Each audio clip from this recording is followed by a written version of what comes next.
శ్రీమంతుడు cinema తర్వాత Tollywood prince Mahesh Babu craze peak stage కి వెళ్లిపోయింది. ఈ సినిమా తర్వాత మహేష్ చేసే సినిమా కోసం యావత్ తెలుగు సినీ అభిమానులు కళ్ళు కాయలు కాచేలా ఎదురు చూస్తున్నారు. ప్రస్తుతం శ్రీకాంత్ అడ్డాల డైరెక్షన్ లో బ్రహ్మోత్సవ సినిమాలో నటిస్తున్న మహేష్ ఈ సినిమా తర్వాత కోలీవుడ్ స్టార్ డైరెక్టర్ మృగదాస్ డైరెక్షన్ లో వస్తున్న సినిమాలో నటిస్తున్న సంగతి తెలిసిందే.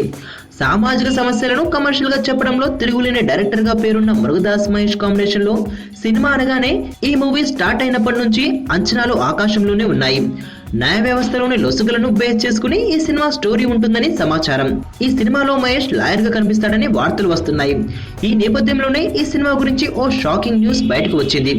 ఈ సినిమాకు ఒకప్పటి చిరంజీవి హిట్ సినిమా టైటిల్ ను పెడుతున్నారని తెలుస్తోంది. 1985లో చిరంజీవి హీరోగా చట్టంతో పోరాటం సినిమా వచ్చింది. ఈ సినిమాలో చిరంజీవితో పాటు మాధవి సుమలత నటించారు. ఈ సినిమా అప్పట్లో సూపర్ హిట్ గా నిలిచింది. ఇప్పుడు మృగదాస్ మహేష్ కాంబినేషన్ లో వచ్చే సినిమాకు ఇదే టైటిల్ పెట్టాలనుకుంటున్నారట ఈ చిత్ర యూనిట్. ఈ మూవీపై అయితే క్లారిటీ ఉంది, కానీ టైటిల్ విషయంలో మాత్రం ఇంకా ఫైనల్ డెసిషన్ మాత్రం రాలేదు. వచ్చే ఏప్రిల్ నుంచి ఈ సినిమా సెట్స్ పైకి వెళ్లనుంది. హరీష్ జయరాజ్ ఈ సినిమాకి సంగీతం అందిస్తారు. చిరు హిట్ మూవీ టైటిల్ మహేష్ కు ఎంతవరకు కలిసి వస్తుందో చూడాలి మరి.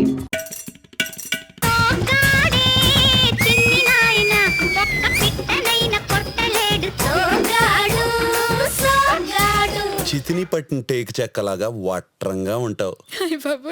చేసిందంతా చేసి సిగ్గొకటి వాడిదచ్చు నీ జాతకమే.